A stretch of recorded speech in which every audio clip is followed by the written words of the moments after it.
मैं doctor R.D. दीवान, प्राध्यापक वाणिज्य, सत्यनारायण अग्रवाल, शासकीय कला एवं वाणिज्य महाविद्यालय कोहका नेवरा, M.Com तृतीय सेमेस्टर के विद्यार्थियों के लिए उच्चतर लागत लेखांकन एडवांस कॉस्ट अकाउंटिंग विषय की चतुर्थ इकाई के अध्याय अनुमान लागत लेखांकन एस्टिमेट कॉस्ट अकाउंटिंग पर अपना व्याख्यान प्रस्तुत कर रहा हूँ।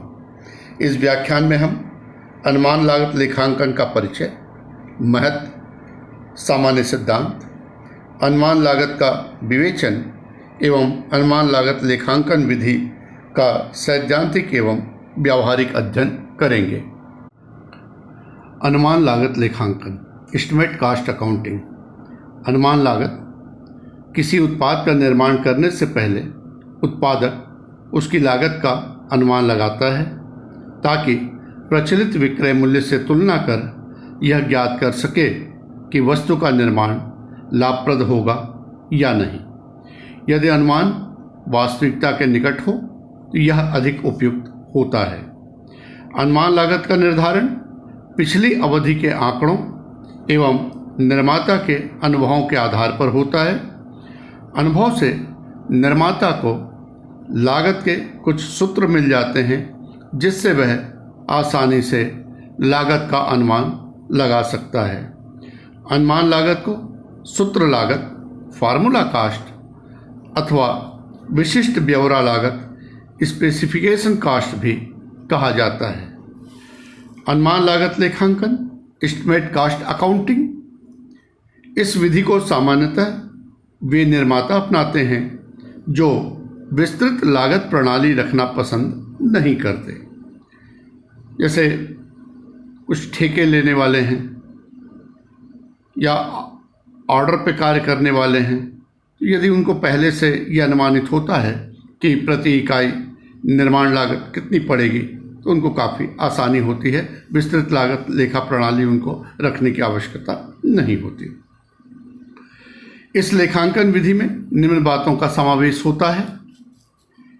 अनुमान आंकड़ों की सहायता से लेखांकन तैयार करना। जो पहले वो लेखा तैयार करते हैं वो केवल एस्टिमेट जो रिकॉर्ड हैं, एस्टिमेट डाटा है, उसके आधार पर तैयार करते हैं। अनुमानित एवं वास्तविक आंकड़ों की तुलना कर अशुद्धियों को ज्ञात करना। वास्तविक और अनुमानित दोनों की तुलना और क्या डिफरेंस है उसको ज्ञात करना, और उसके बाद फिर अशुद्धियाँ दूर करने के लिए समायोजन प्रविष्टियाँ करना। अनुमान लागत लेखांकन के सामान्य सिद्धांत, general theory of estimate cost accounting. प्रत्येक अवधि के प्रारंभ में ही प्रति इकाई लागत का अनुमान प्रत्यक्ष सामग्री, प्रत्यक्ष श्रम एवं उपरिव्यय के अनुसार ज्ञात करना। प्रत्येक उत्पाद के लिए अनुमान लागत पत्रक एस्टिमेट कॉस्ट कार्ड तैयार करना। इस पत्रक में अनुमान का विस्तृत ब्यौरा होता है।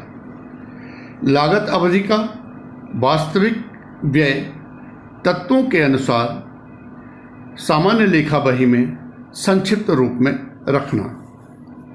अवधि के अंत में अनुमान का वास्तविक व्ययों से तुलना करना। अनुमानित व्ययों के जोड़ का वास्तविक व्ययों के जोड़ से, मतलब टोटल का टोटल से। लागत के तत्वों के आधार पर अनुमानित एवं वास्तविक व्ययों की तुलना करना, अथवा मटेरियल, लेबर, ओवरहेड, उसके आधार पर एस्टिमेट और एक्चुअल को कंपेयर करना। विभागों एवं विधियों के अनुसार अनुमानित एवं वास्तविक लागत के तत्वों की तुलना करना, अर्थात उत्पादन अनेक विभागों में यदि हो रहा है तो प्रत्येक विभाग में इसी तरह कंपेयर करना, या अलग अलग प्रक्रियाएं हैं तो अलग अलग प्रक्रियाओं में वास्तविक और अनुमानित लागत को कंपेयर करना। तुलना के पश्चात अंतर ज्ञात कर अंतर का समायोजन करना। अनुमान निर्धारण में बजट का महत्व, importance of budget in estimation. अनुमान लागत का निर्धारण करते समय निर्माता का यह उद्देश्य होता है कि अनुमानित लागत वास्तविक लागत के बराबर हो, या बराबर नहीं तो कम से कम उसके आसपास हो। अनुमान लागत के निर्धारण में बजट का विशेष महत्व रहता है। बजट के आंकड़े जिन सिद्धांतों पर निर्धारित किए जाते हैं वे सिद्धांत सामान्यतः अनुमानित लागत में भी लागू होते हैं। अनुमान लागत विधि की सफलता वैज्ञानिक ढंग से तैयार किए गए बजट पर निर्भर हुआ करती है। अनुमान लागत का विवेचन, एस्टिमेट कास्ट कंसिडरेशन। अनुमान लागत की विवेचना लागत के तत्वों के अनुसार निम्न प्रकार है। सामग्री लागत का अनुमान, मटेरियल कास्ट एस्टिमेट। सामग्री लागत का अनुमान लगाने के लिए उत्पाद में प्रयुक्त प्रत्येक सामग्री के क्रय, क्षय, भंडारण, निर्गमन एवं मूल्यांकन संबंधी प्रावधानों का गहन अध्ययन करने के साथ साथ मूल्यों में परिवर्तन की प्रवृत्ति का भी समावेश करना होता है। अर्थात मटेरियल कॉस्ट आपको यदि एस्टिमेट करना है तो आपने परचेस किस ढंग से किया था, कब किया था, किस दर पर किया था, उसमें वेस्टेज का प्रावधान क्या है, कितना परसेंट वेस्टेज, इसको भी हमको ध्यान में रखना पड़ेगा। हम जब भंडारण करते हैं, उसका स्टोरेज करते हैं, तो वहाँ पर भी किस तरह की प्रक्रिया हम अपनाते हैं, उसके निर्गमन का क्या प्रावधान है, स्टोर जब इशू करते हैं, जारी करते हैं, तो कौन सा मूल्य अपनाते हैं। तो इन सब का गहन अध्ययन, और साथ ही साथ यदि सामग्री के मूल्यों में बहुत ज़्यादा यदि परिवर्तन हो रहा है तो ऐसी स्थिति में वर्तमान मूल्य वहाँ पर लेना ज़्यादा उचित होता है। श्रम लागत का अनुमान, लेबर कास्ट एस्टिमेट। श्रम लागत का अनुमान पारिश्रमिक भुगतान करने की पद्धति के साथ साथ श्रम की उपलब्धता एवं श्रम निकासी दर पर निर्भर करती है। कार्यभाग दर पद्धति, पीस रेट सिस्टम के आधार पर भुगतान होने पर श्रम लागत का अनुमान सहजता से लगाया जा सकता है, क्योंकि यहाँ पर पहले से तय होता है कि प्रति इकाई आपको श्रम का कितना भुगतान करना है, लेबर कास्ट कितना होगा, ये पहले से पता होता है। लेकिन भुगतान यदि समय दर पद्धति है, टाइम रेट सिस्टम है के आधार पर हो, तो अनुमान लागत ज्ञात करने के लिए समय, गति व थकान अध्ययन को भी महत्व देना पड़ता है। मतलब हम दिन भर की मजदूरी उसको कितनी दे रहे हैं और दिन भर में कितना उत्पादन कर पाएगा, तो इसको ज्ञात करने के लिए समय, गति और थकान को भी साथ में हमको विचार में रखना होगा। उत्पादन उपरिव्यय का अनुमान, प्रोडक्शन ओवरहेड एस्टिमेट। उत्पादन उपरिव्यय का अनुमान लगाना सामग्री एवं श्रम की तुलना में कठिन है। उत्पादन उपरिव्यय अप्रत्यक्ष व्यय होने के कारण विभिन्न क्रियाओं, विभागों के मध्य वितरण, अविभाजन के साथ साथ अवशोषण की समस्या भी उत्पन्न होती है। क्योंकि आपने पहले भी अध्ययन किया होगा कि जो ओवरहेड है वो कई ऐसे ओवरहेड होते हैं जो संयुक्त रूप से होते हैं, जो विभिन्न विभागों में या विभिन्न प्रक्रियाओं के मध्य या विभिन्न क्रियाओं के मध्य वितरित किए जाते हैं, अविभाजित किए जाते हैं। ये समस्या होती है। उपरिव्ययों को स्थायी एवं परिवर्तनशील व्ययों में बांटने से यह समस्या कुछ हद तक कम हो जाती है। उपरिव्यय लागत का अनुमान उत्पादन बजट बनाकर भी लगाया जा सकता है। इसके अतिरिक्त प्रत्यक्ष श्रम घंटा, मशीन घंटा या मूल लागत के आधार पर भी उपरिव्ययों का अवशोषण कर लागत का अनुमान लगाया जा सकता है। आपने यूनिट कास्ट पढ़ा होगा पहले, तो यूनिट कास्ट में हम क्या करते थे, ओवरहेड चार्ज करते थे डायरेक्ट लेबर के बेसिस पर या लेबर आवर के बेसिस पर या मशीन आवर के बेसिस पर या प्राइम कॉस्ट के बेसिस पर। तो उसी तरह भी हम इसको आधार मानकर उत्पादन उपरिव्यय का अनुमान लगा सकते हैं। अनुमान लागत पत्रक, एस्टिमेट कास्ट कार्ड। अनुमान लागत पत्रक प्रत्येक उत्पाद का क्रियावार पृथक पृथक तैयार किया जाता है। यदि उत्पाद की जितनी क्रियाएं होंगी तो प्रत्येक क्रिया का पृथक पृथक तैयार किया जाएगा। प्रत्येक पत्रक में प्रत्येक उत्पाद के लिए प्रत्यक्ष सामग्री, प्रत्यक्ष श्रम एवं उपरिव्यय का अनुमान तालिका के रूप में प्रस्तुत किया जाता है। तत्पश्चात सभी क्रियाओं के अनुमानों का योग कर संयुक्त लागत पत्रक में दर्शाया जाता है। अर्थात क्रियावार पहले तैयार किया जाएगा अनुमान, और सभी क्रियाएं, जितनी क्रियाएं हैं फाइनल प्रोडक्ट तैयार होने तक, उन सब का टोटल कर हम संयुक्त लागत पत्रक तैयार करते हैं। अनुमान लागत विधि के प्रयोग क्षेत्र, estimate cost method use area. यह जो पद्धति है उन व्यवसायों में जहां ठेके पर कार्य होता है अथवा इकाई लागत पद्धति लागू होती है वहाँ इस विधि का प्रयोग किया जाता है। जैसे ठेके पर कार्य में भवन निर्माण है, सड़क है, पुल है, सुरंग निर्माण इत्यादि। इसी तरह जहाँ इकाई लागत पद्धति लागू होती है तो वहाँ वस्त्र, जूते, फर्नीचर, डिब्बे, बोतलें इत्यादि जो बनाने वाली इकाइयाँ हैं वो अनुमान लागत विधि को प्रयोग करती हैं। अनुमान लागत लेखांकन विधि, एस्टिमेट कॉस्ट अकाउंटिंग मेथड। अनुमान लागत लेखांकन विधि निम्न प्रकार है। चालू विधि खाता वर्क इन प्रोसेस अकाउंट को सामग्री, श्रम तथा उपरिव्यय की वास्तविक राशि से डेबिट किया जाता है तथा सामग्री, श्रम, उपरिव्यय खाते को क्रेडिट किया जाता है। अर्थात जब हम लेखांकन की प्रक्रिया में इसके आए तो चालू विधि खाता को विकलित करें, किससे? सामग्री, श्रम तथा उपरिव्यय की वास्तविक राशि से चालू विधि खाता वर्क इन प्रोसेस अकाउंट को डेबिट करते हैं तथा सामग्री, श्रम एवं उपरिव्यय खाते को क्रेडिट करते हैं। अगली प्रविष्टि होती है वस्तु का निर्माण होने पर चालू विधि खाते वर्क इन प्रोसेस अकाउंट को अनुमान राशि से क्रेडिट तथा निर्मित माल खाता फिनिश गुड्स अकाउंट को डेबिट किया जाता है।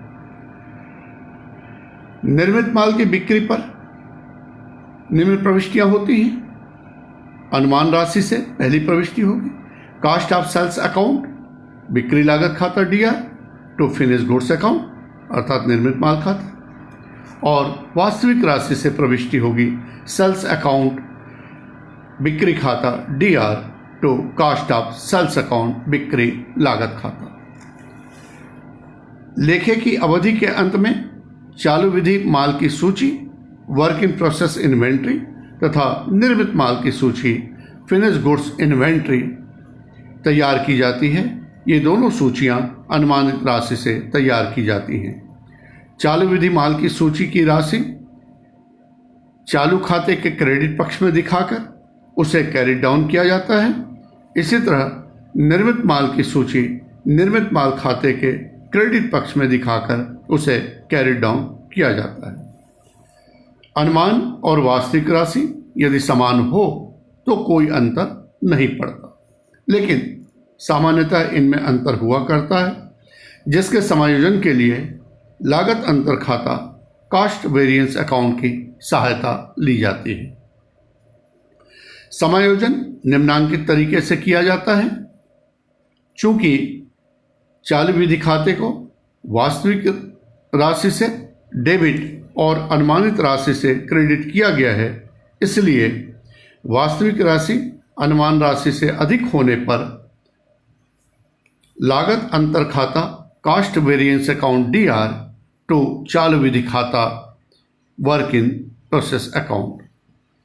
वास्तविक राशि अनुमान राशि से कम होने पर work in process account DR चालू विधि खाता को हम विकलित करें टू कास्ट वेरिएंस अकाउंट लागत अंतर खाता। लेखा अवधि की समाप्ति पर तैयार की गई चालू विधि माल की सूची व निर्मित माल की सूची अनुमान राशि पर आधारित होने के कारण अशुद्ध रहती है। यही बात बिक्री के लागत कास्ट ऑफ सेल्स पर भी लागू होती है। अतः इन तीनों की अशुद्ध राशि को अर्थात अंतर को इन तीनों पर वितरित कर दिया जाता है। अंतर को वितरित करने के दो तरीके हैं। पहला है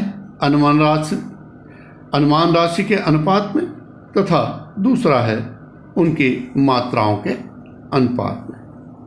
अंतर के वितरण के पश्चात इन तीनों खातों को लागत अंतर खाते से डेबिट या क्रेडिट कर दिया जाता है। तो आइए एक प्रश्न लेकर चलें। हालांकि व्यावहारिक प्रश्न के दृष्टिकोण से देखा जाए, परीक्षा के दृष्टिकोण से विशेष तौर पर, तो बहुत उचित नहीं कहा जाएगा, क्योंकि इस अध्याय के जितने प्रश्न हैं वे काफ़ी बड़े हैं और परीक्षा का जो पैटर्न है उसमें डिस्क्रिप्टिव टाइप मैक्सिमम 5 मार्क्स का क्वेश्चन पूछा जाता है। तो उस दृष्टिकोण से बहुत व्यावहारिक नहीं है। फिर भी इस अध्याय को समझने के लिए एक प्रश्न लेकर चलते हैं। The reliable shoe company produce shoes at a rate contract for supply to military department for the month of April. Cost were as follows: direct material ₹10,000, direct labor ₹8,000, and factory overhead ₹7,000. Sales amounted to 2,000 pairs at the rate of ₹15 each. Well, production totaled 2,500. There was no work in progress in the beginning or end of the month. यहाँ पर जो वास्तविक लागत थी आप देखिए 10,000 सामग्री, श्रम 8,000 और फैक्ट्री ओवरहेड 7,000। विक्रय 2,000 जोड़ी जूते का 15 रुपये की दर पर, और इस अवधि में टोटल प्रोडक्शन हुआ है 2,500 units. The estimate cost card give the following information per pair: material ₹3, labour ₹4 and overheads ₹3। यह अनुमानित किया गया था।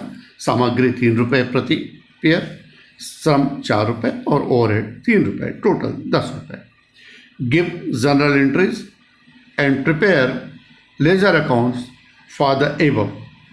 Revise the estimate cost card. आपको जनरल एंट्री देनी है और लेज़र अकाउंट्स तैयार करने हैं और साथ ही एस्टिमेट कॉस्ट कार्ड को रिवाइज भी करना है। तो आइए इसका हल देखें। जनरल एंट्री पहले देख लें। वर्क इन प्रोसेस अकाउंट को आपको डेबिट करना है वास्तविक लागत की राशि से। वास्तविक लागत इस पीरियड में कितनी थी? 10,000 सामग्री, 8,000 श्रम और 7,000 फैक्ट्री ओवरहेड, टोटल 25,000। तो work in process account DR 25,000, to direct labor 10,000, to direct materials 10,000, to direct labor 8,000, and to factory overheads ₹7,000, being the actual cost debited to work in process account. Next प्रविष्टि हो जाएगी finish goods account DR 25,000। ये estimate cost है। Estimate cost कितना है? ₹10 पर pair. Production total कितना है? 2,500 पेयर्स। तो ₹10 पर पेयर से अमाउंट कितना हो जाएगा? 25,000। तो finish goods account 25,000 to work in process account 25,000, being the transfer of finish goods at estimated cost. अगली प्रविष्टि हो जाएगी cost of sales account DR 20,000 to finish goods account 20,000, being cost of sales at estimated value. कितनी इकाइयाँ, कितने pair बेचे गए? 2,000 pair. एक पेयर की एस्टिमेटेड कॉस्ट कितनी है? 10 रुपये। 2,000 का हुआ 20,000। तो एस्टिमेटेड कॉस्ट बेसिस पर कॉस्ट ऑफ सेल्स 20,000, इसकी ये प्रविष्टि। सेल्स अकाउंट DR 30,000 पर पेयर। सेलिंग प्राइस कितनी थी? ₹15। तो सेल्स अकाउंट यहाँ पर 15 रुपीज़ रेट से 2,000 पेयर का हो गया 30,000 to cost of sales account 30,000, being sales at ₹15 each. और लास्ट एंट्री हो जाएगी cost of sales account DR 10,000 to profit and loss account 10,000, being profit on sales। देखिए ये एस्टिमेटेड कॉस्ट है और ये एक्चुअल सेलिंग प्राइस है। तो डिफरेंस कितना हुआ? 10,000 प्रॉफिट का। लेजर तैयार करना है तो पहले work in process account. Work in process account debit हुआ था इन राशियों से, तो इनके डेबिट पक्ष में हम to material direct materials 10,000 actual amount से, to direct labour 8,000 and to factory overhead 7,000। और क्रेडिट साइड में by finish goods account estimate value से 25,000 2,500 पेयर्स का एस्टिमेटेड प्राइस रेट क्या था, ₹10। इससे हम इसको समाकलित कर दें। और बाय कास्ट वेरिएंस निल, कास्ट वेरिएंस इसलिए निल क्योंकि एक्चुअल कॉस्ट 25,000 और एस्टिमेट कॉस्ट 25,000, इसलिए वेरिएंस यहाँ पर 0 है। फिनिश गुड्स अकाउंट तैयार कर लें। Work in progress account estimate 25,000। Credit side में by cost of sales account estimate 20,000, 2,000 इकाइयाँ जो बेची गई उनकी एस्टिमेटेड कॉस्ट है। और by finish goods inventory 500 inventory शेष है, क्लोजिंग स्टॉक है यहाँ पर फिनिश गुड्स का ₹10 एस्टिमेट प्राइस के रेट से 5,000, टोटल 25,000। तो ये कैरी डाउन यहाँ पर कर दें, ब्रॉड डाउन हो जाएगा। Next cost of sales account तैयार कर लें। To finish goods account estimate value से 20,000 और by sales account 2,000 pairs sold यहाँ पर @(15) पर पेयर, तो 30,000 डिफरेंस हो जाएगा प्रॉफिट का, ये चला जाएगा to profit and loss account में 10,000 total. Total cost variance is nil as follows. देखिए वेरिएंस तो है लेकिन overall total cost variance nil आ रहा है। Materials actual cost 10,000, estimated cost कितना रहा? मटेरियल कॉस्ट एस्टिमेटेड था ₹3 पर पेयर, 2,500 का प्रोडक्शन है तो ₹3 पर पेयर के हिसाब से कितना हो जाएगा? 7,500। एक्चुअल 10,000, एस्टिमेटेड 7,500, तो यहाँ पर माइनस में रहा वेरिएंस -2,500, मतलब हमने मटेरियल कास्ट को क्या किया? अंडर एस्टिमेट किया था। इसी तरह labour cost actual 8,000, labour cost पर पेयर ₹4 है एस्टिमेटेड, तो एस्टिमेटेड कॉस्ट 2,500 पेयर का कितना होगा? 10,000। तो एक्चुअल आया 8,000, एस्टिमेटेड था 10,000, अर्थात हमने ओवर एस्टिमेट किया था 2,000 का। और इसी तरह फैक्ट्री ओवरहेड एक्चुअल 7,000, एस्टिमेटेड था ₹3 पर पेयर, तो 7,500। इस तरह हमने इसको भी ओवर एस्टिमेट किया था, ये ₹500 प्लस में है। ओवरऑल देखा जाए तो एक्चुअल कॉस्ट भी 25,000, एस्टिमेटेड कॉस्ट भी 25,000, तो वेरिएंस देखा जाए तो निल होगा। तो ओवरऑल वेरिएंस क्या रहा? Nil. The estimate cost card should be revise as follows. हम रिवाइज कॉस्ट कार्ड तैयार कर लें। मटेरियल ओल्ड रेट क्या था? ₹3। एक्चुअल रेट क्या पड़ा है? ₹4, मतलब रिवाइज रेट क्या होगा? ₹4। लेबर एस्टिमेट रेट यहाँ पर था, ओल्ड रेट ₹4। अभी एक्चुअल रेट क्या पड़ा है? 3.20 पड़ रहा है लेबर रेट, क्योंकि लेबर चार्ज था कितना? 8,000। यदि हम उसको डिवाइड करें जो प्रोडक्शन से तो ₹3.2 हो रहा है। राउंड ऑफ कर लें तो ₹3 हम रिवाइज रेट यहाँ पर रख सकते हैं। इसी तरह ओवरहेड्स पहले ओल्ड रेट था 3, अभी जो रिवाइज रेट है वो 7,000 एक्चुअल कॉस्ट जो पड़ी है, तो प्रोडक्शन से हम डिवाइड कर दें तो 2.80 हो जाएगा। इसको भी हम राउंड ऑफ कर दें तो ₹3। तो अब रिवाइज रेट हो जाएगा, मटेरियल 4 हो जाएगा, लेबर और ओवरहेड ₹3। अभी भी एस्टिमेट कॉस्ट कार्ड यदि देखें तो टोटल में कोई अंतर नहीं आ रहा है, लेकिन मटेरियल ₹1 बढ़ गया और लेबर ₹1 कम हो गया। उम्मीद है यह व्याख्यान आपके लिए लाभदायक होगा, विशेष तौर पर परीक्षा की तैयारी के लिए। धन्यवाद।